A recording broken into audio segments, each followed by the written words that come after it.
So everyone, hello. I'm Bailey Muzel, the director of PAC LA. We're here today with Eve Schillo for a presentation and virtual tour of the traveling exhibition Golden Hour, currently on view at the Museum of Art History in Lancaster. Golden Hour is part of LACMA's Local Access Initiative, featuring photographic works from LACMA's collection focused on the histories of California and its visual culture. Local Access is a series of American art exhibitions created through a multi-year, multi-institutional partnership formed by LACMA as part of the Art Bridges and Terra Foundation initiative. Eve Schillo is the assistant curator in the Wallis Annenberg Photography Department at LACMA and has worked on a range of exhibitions in her 20+ years there with LACMA. And then I'll go ahead and give a brief rundown of today's talk. The presentation will go on for about 40 to 45 minutes. I'll be off screen, and then I'll come back to moderate our Q&A at the end. We'll save about 15 to 20 minutes for a Q&A. During the presentation, feel free to add your questions and comments into the chat and Q&A box. And we're looking forward to getting to those. I'd like to give a quick shout out to our board of directors and our membership base for your ongoing support, making PAC what it is today. And I'd also like to give a thank you to Eve Schillo for being here with us today and preparing a wonderful presentation for Golden Hour. Again, please add your questions or comments in the chat, and I'm going to pass it over to Eve. And Eve, again, let me know if you need anything. I'll be off screen, but I'll still be here. Okay. Thank you, everyone, for being here today. Great. Thank you, Bailey, for that introduction and welcome. And thank you to all of the PAC members for tuning in. I love this sweet spot of the Friday afternoon art break. It reminds me of before times when I'd get itchy in the office and want to go see a show on a Friday afternoon. So here we are. Hopefully my virtual tour will cover that mark. I did want to also give another shout out to the longtime PAC members who already know me because of PAC's connection to LACMA, the many years of support that was given to us. And to that end, there are no less than 6 works that came through PAC support included in Golden Hour. So again, thank you. There are 4 in my presentation here, and that was not a political move at all. That's just showing you how integral those works are to our collection and to the show. So let's see. I did want to just sort of, since this is a friendly group, give a sidebar acknowledging that the one thing I realized during the pandemic was that my sweet spot, to use that phrase again, or my strength is in creating experiences around photography. I'm not so academically driven as a lot of my colleagues. Usually their process starts with writing and expanding a thesis that then becomes a catalog, that then becomes an exhibition, whereas I am sort of the inverse. So I'm very happy that the show is now finally open for people to have experiences. And hopefully my presentation today will sort of find a balance of not too many spoiler alerts so that you can have your own experience in the show. And lastly, before I try the faded share screen move, I wanted to expand on the definition of local access that was shared. Some of you might not know about Art Bridges, and just to clarify, they are an arm of the Crystal Bridges Museum of American Art, and thus the focus on their mission in bringing art to communities that could greatly use this sort of more user-friendly museum in your backyard element, and the focus being on American art, whether it's photographic or not. So to that end, I knew that the amazing transformational grant they gave us was going to be putting this exhibition out there in the world and speaking to, I would arguably say, a slightly different audience than the one that comes to LACMA on Wilshire Boulevard. That didn't affect my decisions that much, but I did have that in my mind. And I had a few goals to that end that I'll expand upon once I share screen. Let me see if I've covered everything. I think so. And here we go. Try that sharing thing.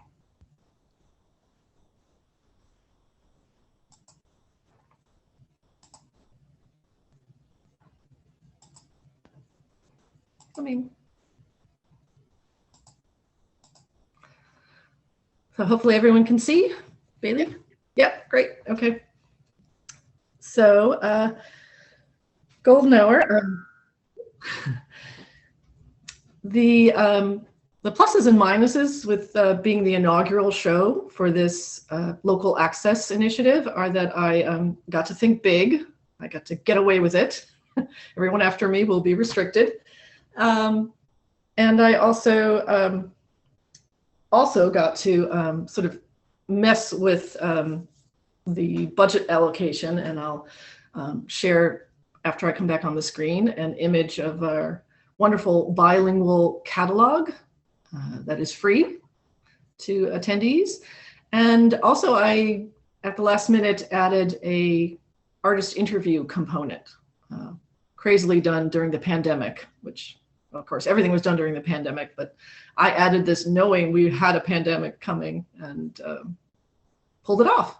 So that is visible on our website as a preview, but also in the exhibition proper as a loop. They're about under 20 minutes each. So I encourage you to do a little preview viewing before you make your way out.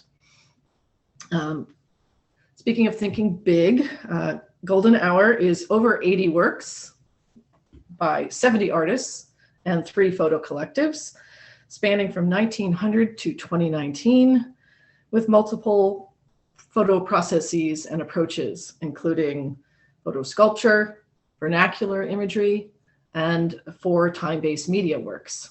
And this image to your right, which is wallpaper. This is a work done by the collective Fallen Fruits. Many of you might be familiar with them because of their year-long residency at LACMA that crazily I was very deeply involved with. This produced a lot of edibles, but also this work, which is a photographic print, as well. LACMA owns the digital assets, and that allows us to create wallpaper just like that. So I usually stop here and proceed to talk about Golden Hour by what it's not. And I say that because Golden Hour and California is what we call an evergreen topic, perpetually of interest to California institutions. And there have been many, many, many such shows. And for example, I'm sure most of you were aware of our endeavor in 2000, made in LA. I'm proud to say that Golden Hour has 0 overlap to that exhibition due to my diligence, but also due to the fact that it's been 20 years and we keep acquiring work under this umbrella. Just a small aside, there are 2 works made in California that only made it into the catalog as illustrations because we weren't able to secure loans. And I did pursue those as donations, and they are now included in Golden Hour. This slide is a reference to my early research, tabletop iPhone shot, documenting all of those many exhibition catalogs and standalone publications. This is just one of many tabletop shots. This represents small catalogs from the 1970s. So clearly and blessedly, Golden Hour was not going to be the same photo show you've seen over and over again. And by that, as I've said in my description, Golden Hour was not going to try and be an all-encompassing full history of the state. And to quote myself, it would be neither a didactic history of the state nor an inclusive photographic history. Instead, a collection of artists' impressions and interpretations of the state of being in and being influenced by California. To that end, I've put together this little obscure location list just to visualize the many alternate views of California that you will see in this exhibition. I would argue unvisualized areas and peoples. And while I'm not attempting a full history, I should pause here and just emphasize that the story of photography in California and California's state history are very much entwined. From 19th century mapping of California by way of the photographer surveyors, to the rise of Hollywood and the celebrity icon via the photograph, as well as the moving image, and from the birth of modernist photography in San Francisco and the Central Coast via the F64 group, to more critical, conceptual, experimentational approach to the media through our extensive university level photography programs. One of the very first started in San Francisco, thank you, Ansel Adams, and to more recent proliferation of digital image culture and subcultures. Thank you, Silicon Valley and Silicon Beach. One could say that most every chapter of photo history mirrors or puts into motion a new chapter in the history of the statehood and vice versa.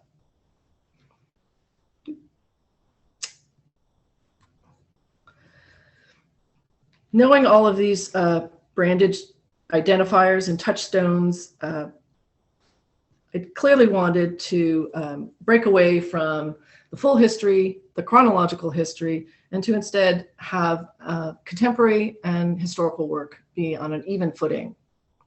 As you see here, I'm going to show a couple pairings to illustrate that. But first, because the exhibition is culled from the collection, the underlying narrative is also one of our own history of collecting. There is a consistent through line, I would argue, of photo experimentation that differentiates LACMA's collection from others begun in and around the same time. The photo department was established in 1984, but photography entered the LA County museums long before. They came into the collection as early as the 19-teens, when LACMA acted as a host to the annual international pictorial salons. And I think most of the audience here is well aware of the pictorial salons, but for those of you who aren't, they are essentially what I would call the art fairs of their time. They would have been guest curated, on view temporarily, and the works would be for sale. Here you can see one such work by Shinsaku Itsumi, created and acquired in 1931, directly out of one of those salons. This one, in fact, guest curated by none other than Edward Weston. For those of you, little game to play, for those of you keeping track of the locations I listed there, Tropico was in there. Edward Weston's very first portrait studio was based in Tropico, aka Glendale. Considered experimental in its own way for its own time, Itsumi's image represents a blend of the soft focus pictorial style on its way out and the clarity of the modernist approach coming. The Jennifer Bolande 2017 piece I've partnered this with is a dual image of the Coachella Valley, experimental in that it was both a three-dimensional intervention by way of the billboard and a two-dimensional photograph. Many of you might have seen this image in Desert X 2017. Another goal for Golden Hour was to not have the usual suspects, even though I was going backwards and forwards in time. And if I was including a master photographer, at least an unexpected image. So I'm hoping you will see more of that as exampled here. Additionally, the historical work, there's a tendency when you're working on a show that has this large a time span to create a zone for historical work, that is the in context section. And I most decidedly did not want Golden Hour to have that element. These works are speaking to each other. This is how I think of the collection when I'm adding to it. I'm going backwards and forwards in time. So what I've, beyond these pairings, one of my objectives was to create clusters that would in essence be mini narratives and cover various themes. I wanted to do the show that way so that there was this parity between contemporary and literal adjacencies of contemporary and historical, but also I thought of it as a device for this newer audience, perhaps not regular museum aficionados. And I felt that this format would essentially get them to trust their eye, to be able to read these narratives without much more language in the exhibition. So hopefully, if I'm doing this right, that happened. So the themes that I worked narratives around are creating California, losing California, reimagining California, representing California, and remembering California. Here is creating California, and this is an example of said sort of stanza or constellation idea to be read as one group. And I very much wanted to start, this is exactly how you would see it in the exhibition, by the way. The didactic would be off to the left. And I wanted to start with John Davola leading the charge. His image is on the right. Dogs Chasing My Car in the Desert is representative of the dualities of California. It's both utopian and dystopian, fraught freedom of the space that's imaged alongside the perils of living in such a place as the desert that is contrary to our vision of California as sort of a green valley. I'm going to focus in on each one of these constellations on the smaller works that you can't see that well. So here is Susan Ressler. This image is part of a NEA-supported LA documentary project, of which Ressler was one of several artists commissioned to document LA at the bicentennial of our nation. This started in the 70s, obviously, our bicentennial, 76. And she sought to counter certain sites of power in LA. We are the headquarters for oil and tech, music and film. And she found their inner offices and created these wonderfully ironic, banal images of places of power. Ressler and Davola's images are countered here by the sort of sheer joy of Ted Orland's image, which he humorously titles A Flying Person.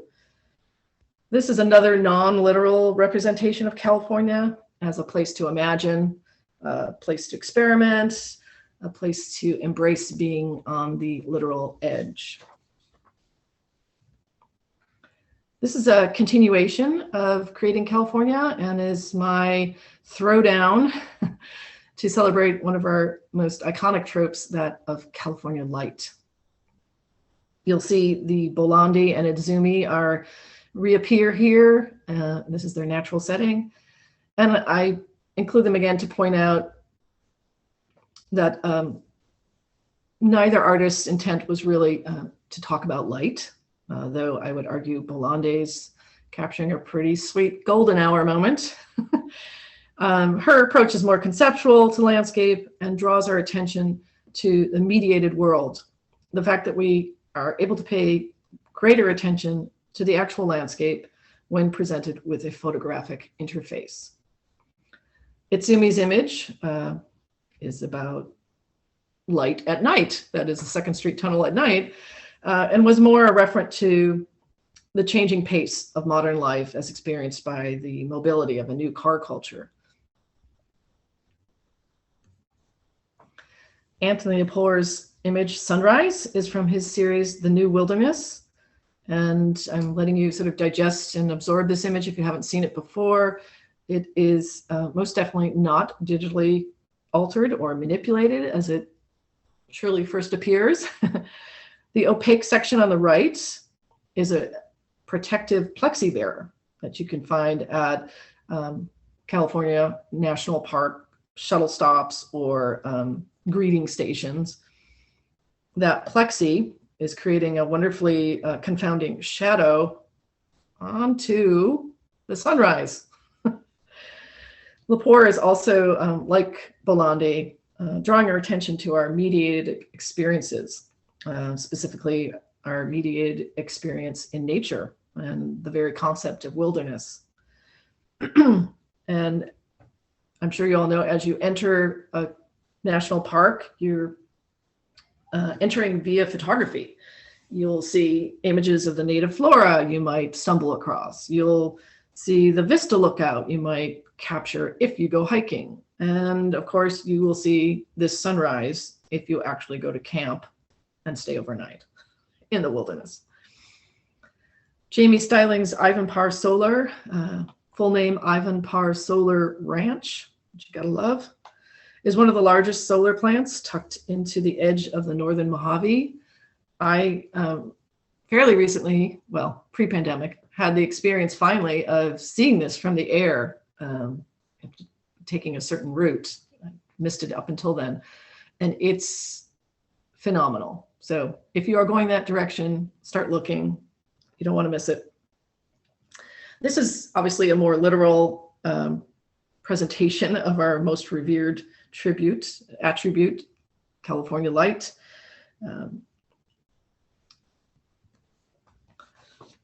We've made it to Losing California. This supersized image by Amir Zaki, and which I should say, my slide presentation, this sort of gallery view, is trying to present works sort of to scale. His piece is that big. It's 57 inches by 98 inches long. That's 8 feet long. This image of the coastline at Leucadia is captured using a Gigapan camera. I think many of you familiar with his work, as well as John Davola's, will have heard of the Gigapan camera.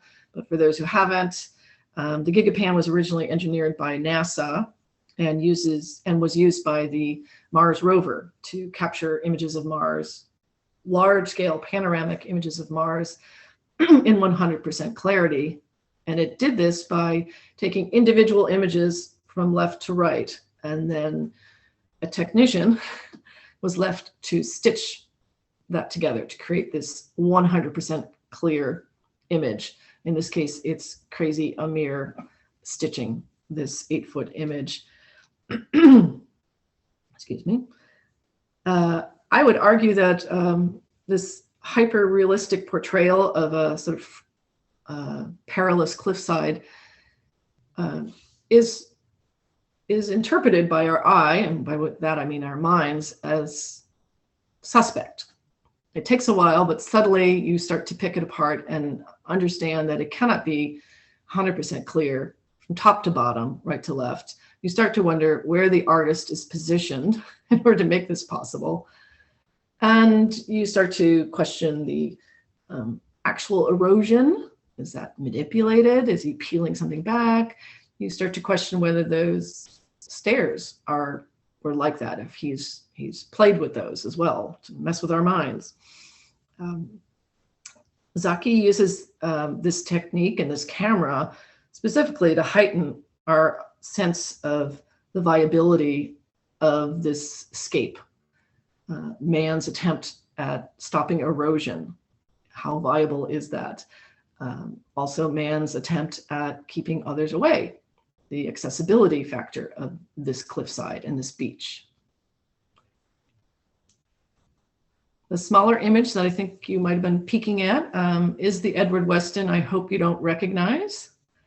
This is an image that is taken in the northernmost section of the coastal California, right near the Oregon border. It's a part of a series he made while traveling California on a Guggenheim. Sidebar, Edward Weston was the first photographer to receive a Guggenheim. I included this image, which really speaks to Weston's further travels, in my mind, to Mexico and Mexico City in the 30s specifically, where he would have been interacting with both Mexican and many emigre artists who were investigating Dada and Surrealism. This influence can be seen in the wrecked car that should be at the side of the road, but we finally understand is on the beach. We see the juxtaposition of this sort of surreally large tree stump in the background. And then there's his use of this graduated gray with hardly any contrast that create almost sort of a surreal dreamscape. This is a continuation of Losing California. And I really just included this image to show you how I was treating the time-based media, all of which are on a monitor, framed and alongside framed work on the wall. This work by the Center for Land Use Interpretation, also known as CLUI, is a piece that we commissioned. Many of you might have seen supersized, as in taking up an entire BCAM wall while we had the new topographics exhibition up. That was a really wonderful commission to work on, and I had the joy of paying an invoice for a helicopter, because this is an aerial view of the unending oil derricks in Kern County. And this was pre-drone time. So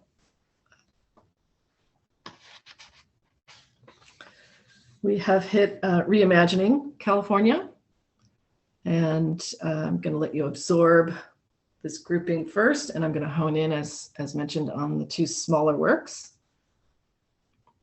That being Robert Cumming, his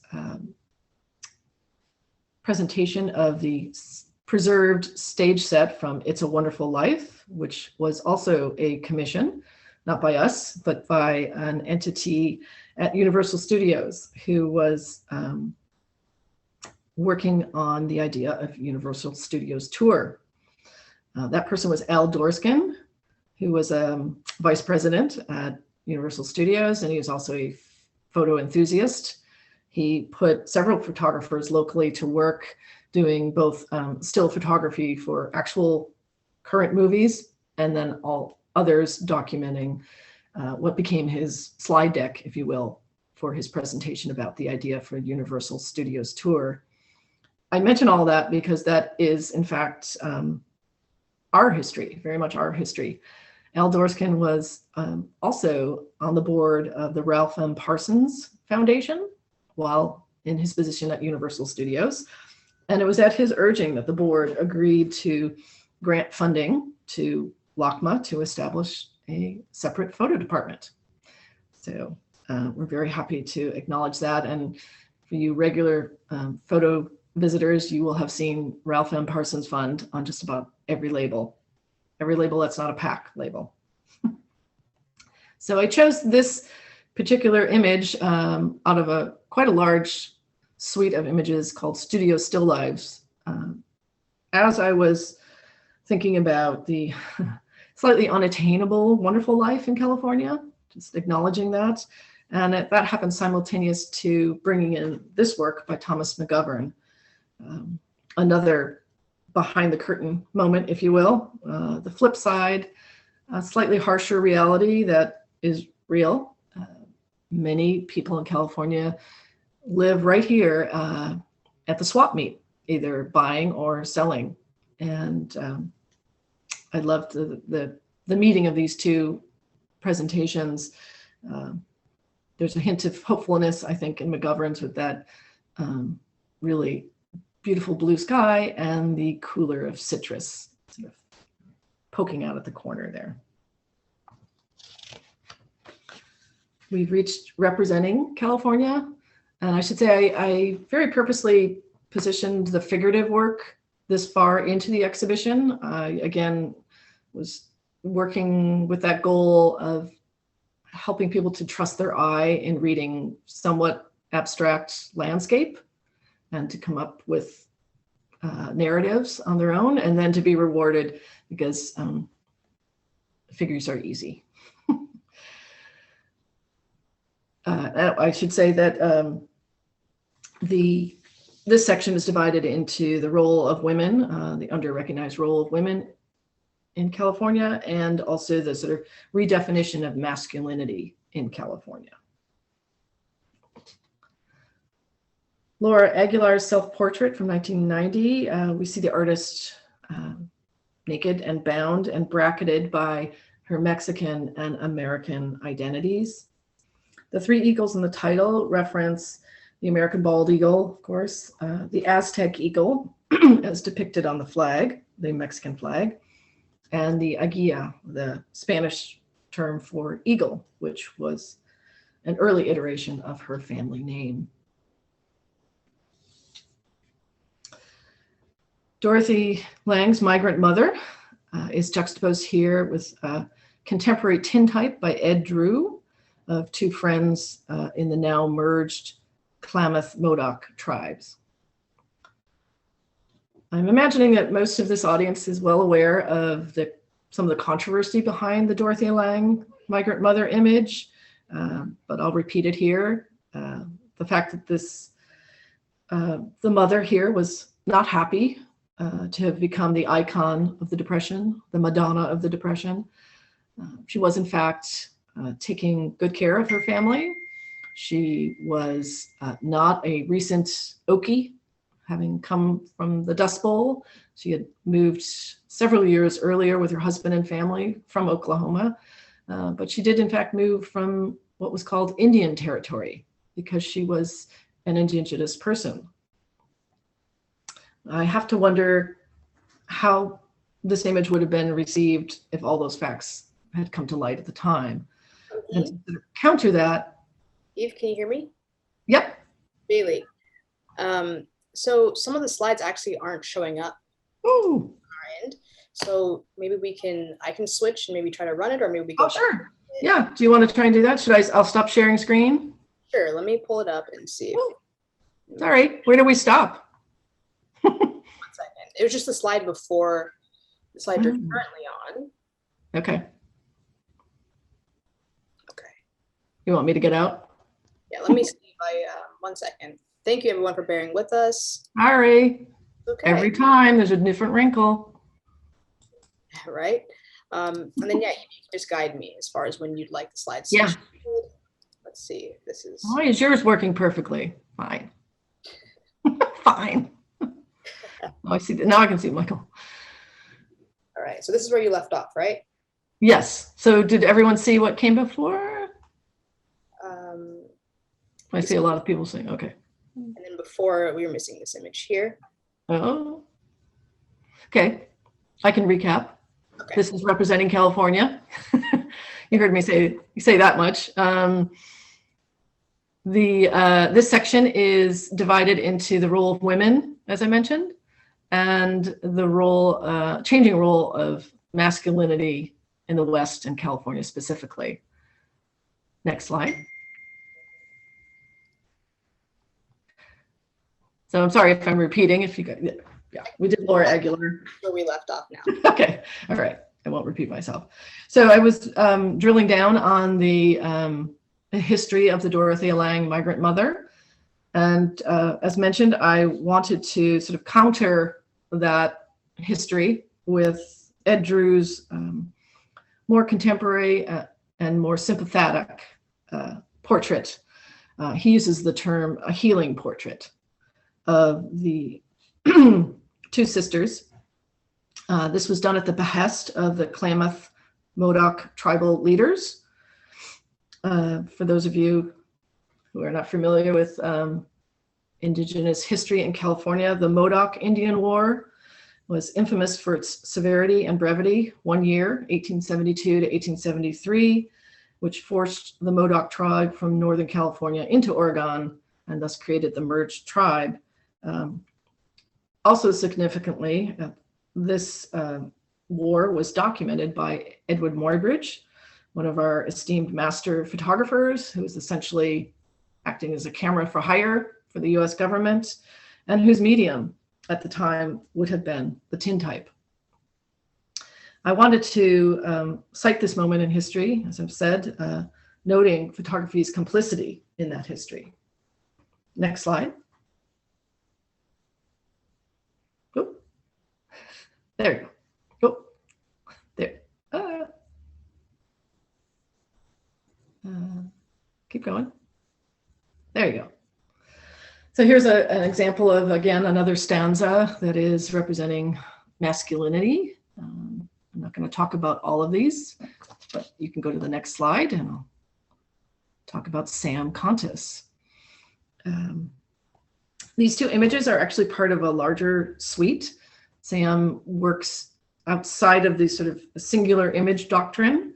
And I did talk with her at great length about determining how far we could pare this down and which images to represent a suite of 5 images altogether.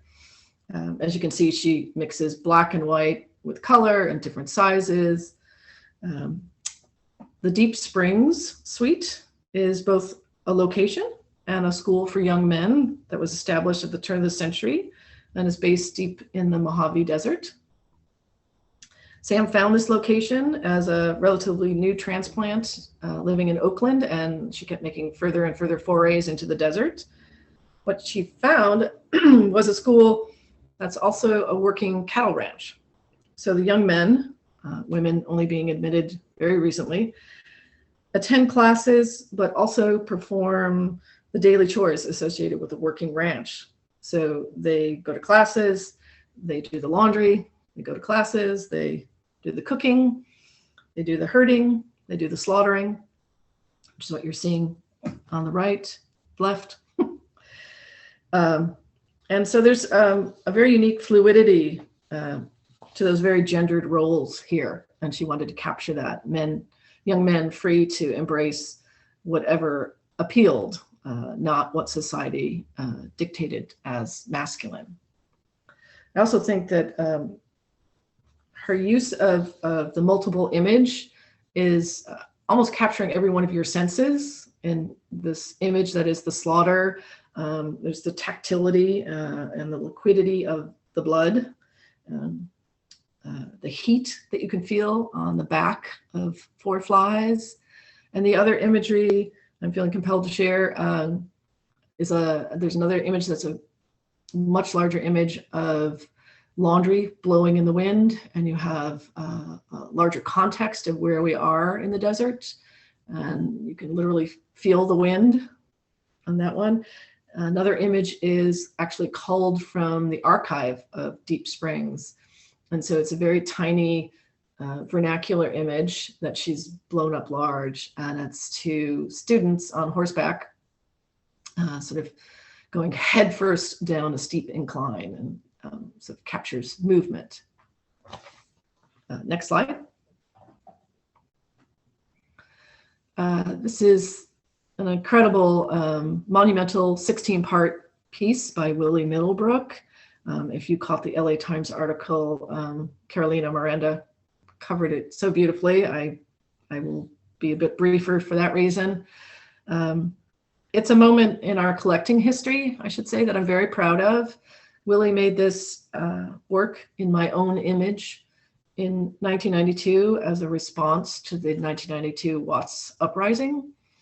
And we acquired it that very same year. Again, this piece is one to be experienced in person. There's a palpable vulnerability to his performative portraits. You'll see he's trying to present the fullest essence of himself. One, I would say that he cannot perform day to day walking down the street as a Black man. Next image. This is a quick moment in the exhibition. If I can pull it off at all the venues, it's my hope. It's something I sort of call a pause moment that I'd like to include in an exhibit if I can.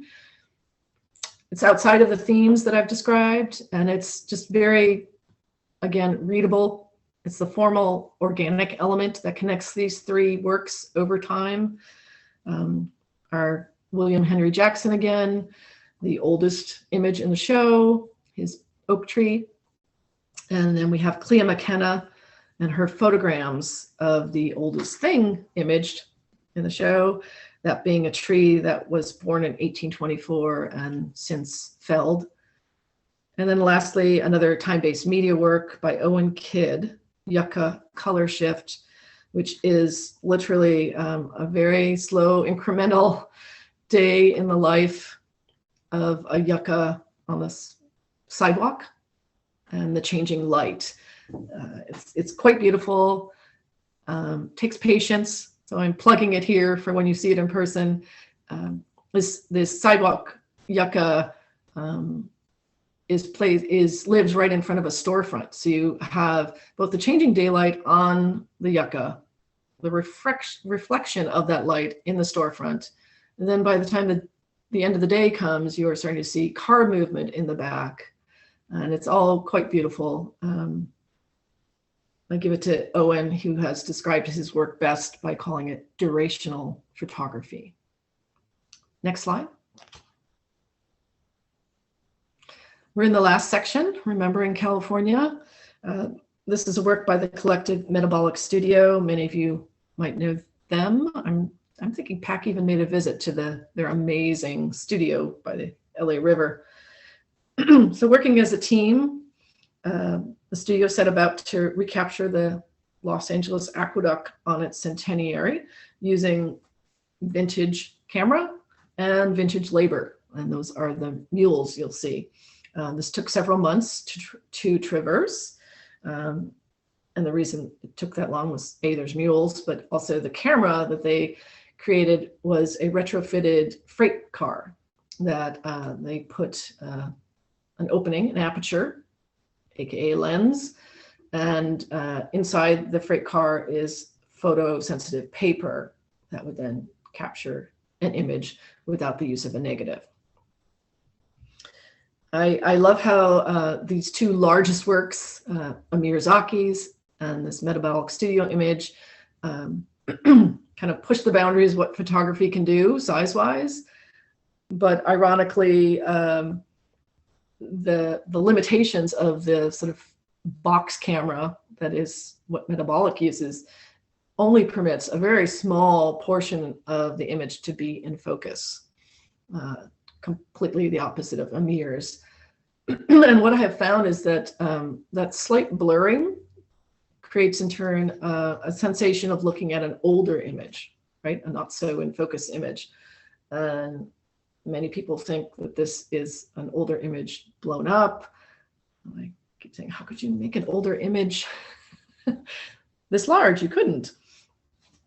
And I think of that riff of going backwards and forwards in time when you are in front of this image.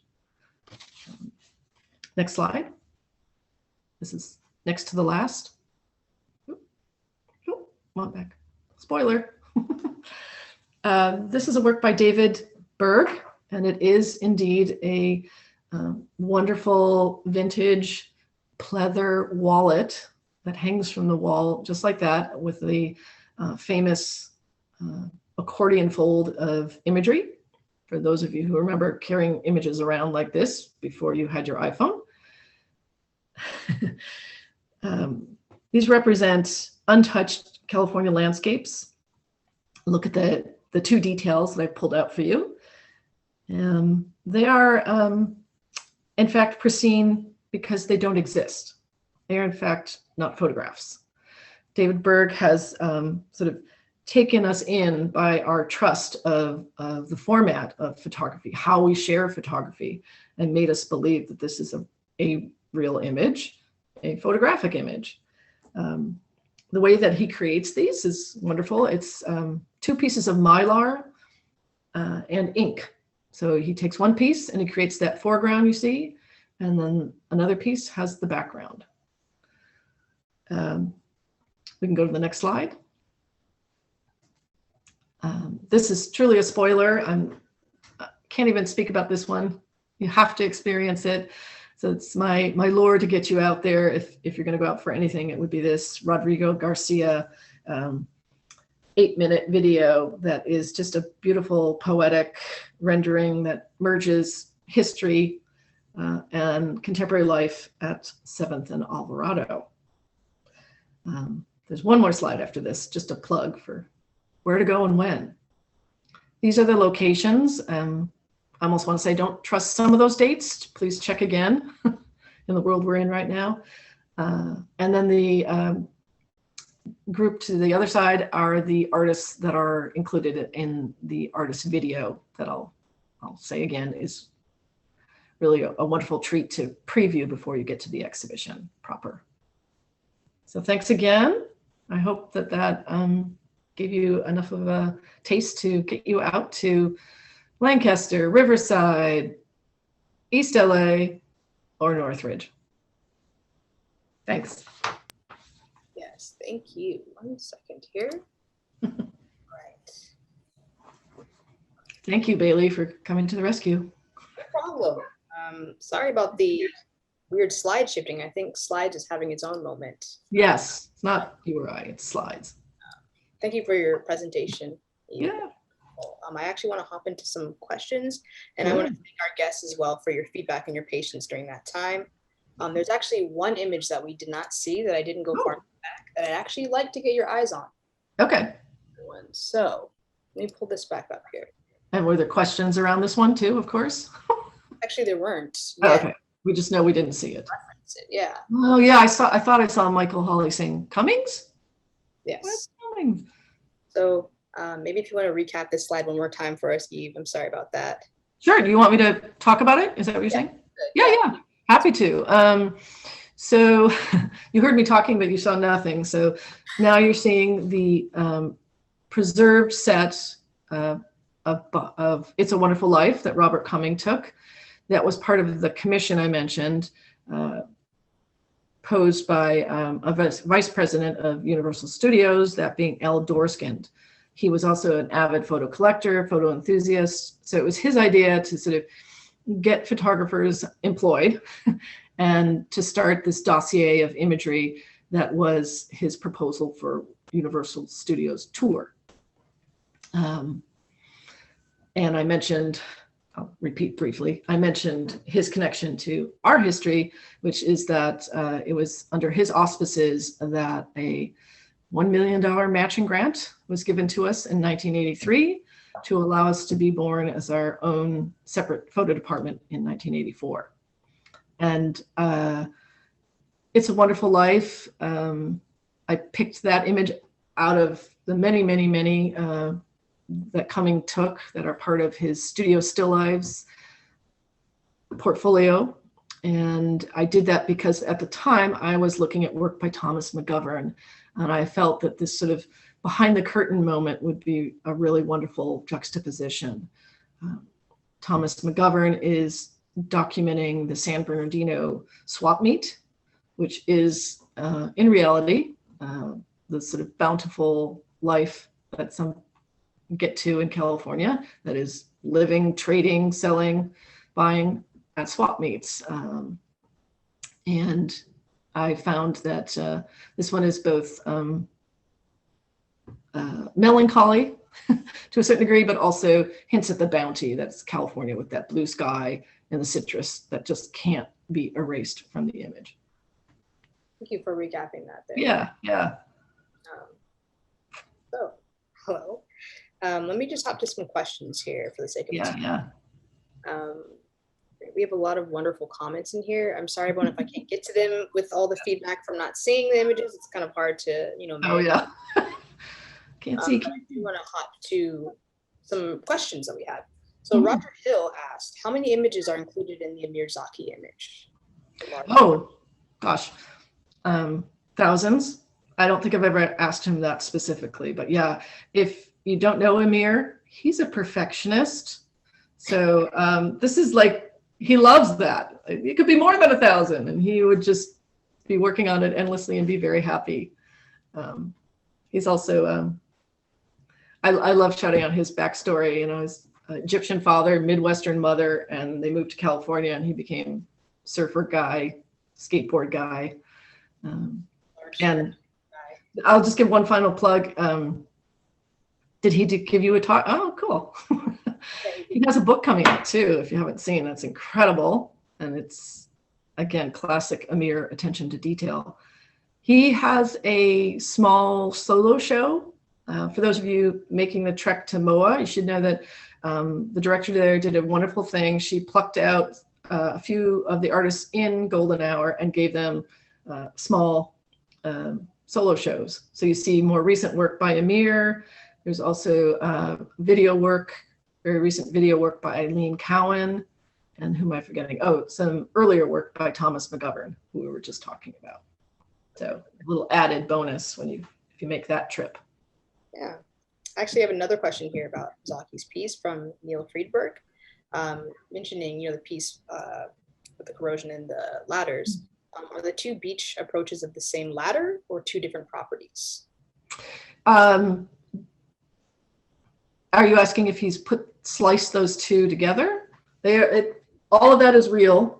He did not shift, like a property further down the way and blend those two together. That's literally what you see. It's just, he would have to be out on a boat on the ocean to be able to grasp that wide a panorama, but the camera itself has an eye that can do that without him having to be that far. I hope that explains that. Yeah, I think that covers that question there. We have another question from Roger here. Eve, has LACMA commissioned a photographer to photograph the tearing down of the old LACMA and the construction of the new LACMA, which also leads into another further question. But okay, yes, there are several. It's kind of under wraps, so I'm not at liberty to share it. It's similar to what we did for the Broad, for the very first new building on the West Campus, as we call it. We created a celebratory publication, and their photographs were included as chapter headings there. And I can share, personally shepherded several artists through the slowly emptied out LACMA, which was a real treat. There were so many photographers who wanted to get in, and that sort of became a part-time job of mine, just getting their permission, figuring out how we could get them in when there wasn't like some 2-ton sculpture needing to be moved. So I'm sure you're going to see some of that coming forward in future exhibitions. Yeah, and maybe that'll be a good segue to an initial question that we kind of discussed prior to and then we'll hop back to the exhibition, which was, there's been a lot of conversation about the new LACMA not having more exhibition space, right?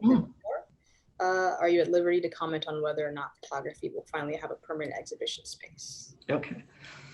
I'm happy to comment about very specifically one element. It's not to get into politics, but it feels a bit Trumpian that this non-fact keeps getting repeated, less footprint. The reason there is less territory in the new building is because there are no offices there. So if you calculated our old existing footprint, you are including, as many of you know, the old photo offices. That gets wrapped up in that literal square footage. So take that off the table. And sorry, what was the, will there be photo specific galleries? Yes. Will there be a permanent exhibition space for photography? Right. Right now, photography is appearing in, let's see, we have the Geffen galleries divided up into geographical areas, specifically considering oceans as opposed to land masses. So while we don't have dedicated photo galleries off to some other side, we are in each one of those zones, if you will, and those will rotate. Additionally, we'll still have the opportunity to do a golden hour show that doesn't live in Geffen galleries, but does show up in our, what we consider our sort of more quickly rotating exhibition space, which will be Resnick and the Broad building. So those two spaces will continue to have the same kind of frequency of changing shows. So photography will have more opportunity there to jump in, and then we'll have our presence on the other side. Thank you for answering those for us. We were a little on our seat about those ones, so thank you for the insight.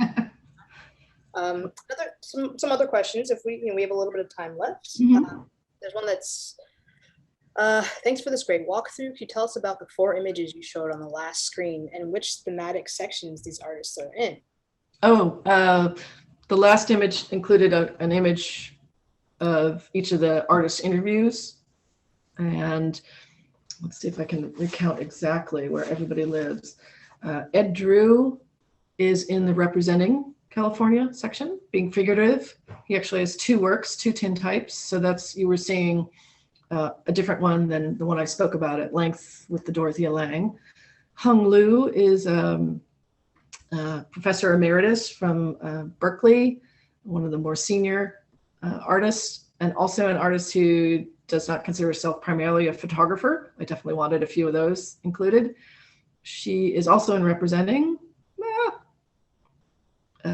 Gosh, are they all in representing? Did I not read? No, Christina Fernandez is in Remembering California, and Rafael Cardenas he's in several places. And I think I saw a question to that end, is the same exhibit at all the venues? Did I see that? I'll jump ahead to that one.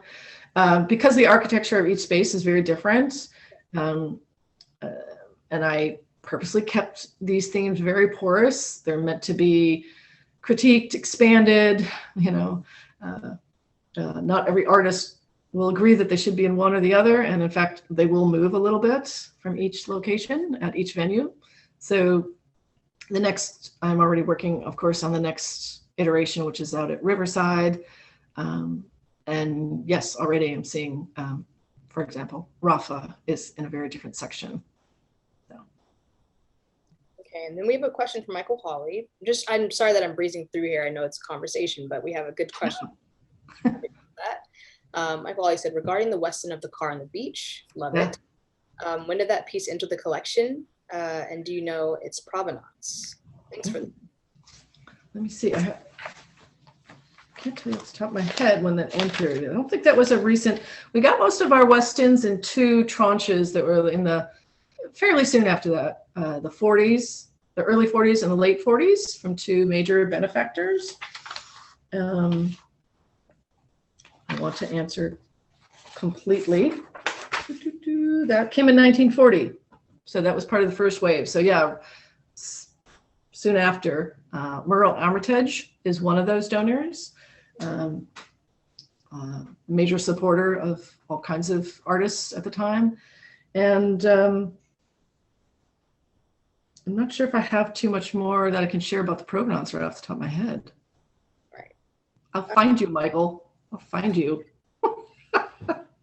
We have a question here from Evan Swartz. For the Wonderful Life backdrop image, what archive is the image located in?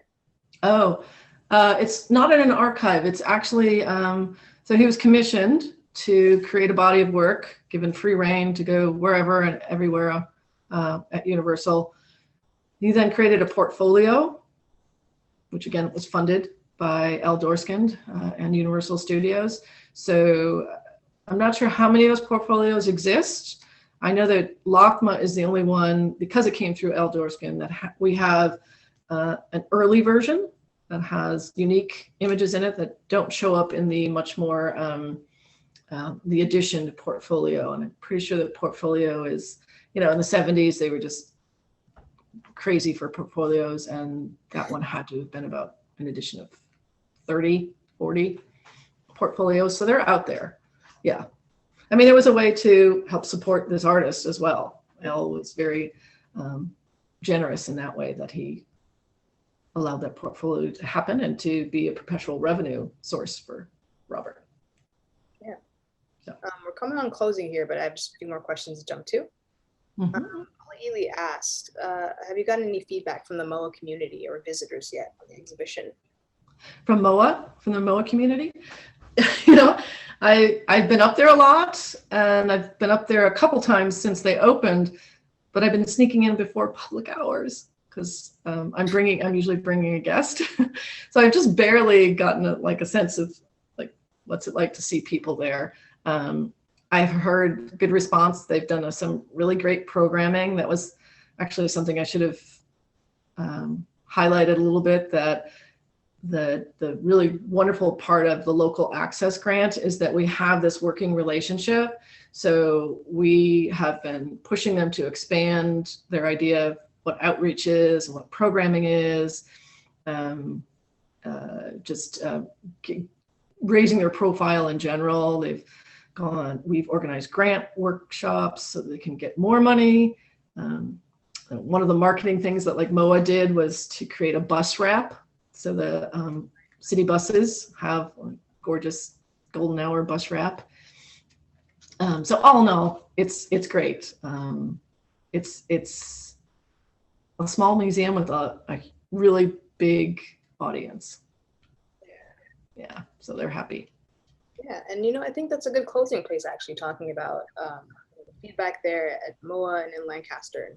To expand that, oh yeah, so we're just getting tons of comments about. I see some of those. Yeah. I'm excited to hear that a lot of people here are going to be seeing the exhibition in person following this talk. So that's a lot of the comments that we're seeing. Just looking forward, thanking you for the presentation today. I'm sure you'll find me afterwards saying, why didn't I include? Right. So I'll wait for it. Well, thank you for having me. This has been fun. Thank you for being here with us today, Eve. And again, rolling with the punches as far as the presentation. Thank you for that, audience.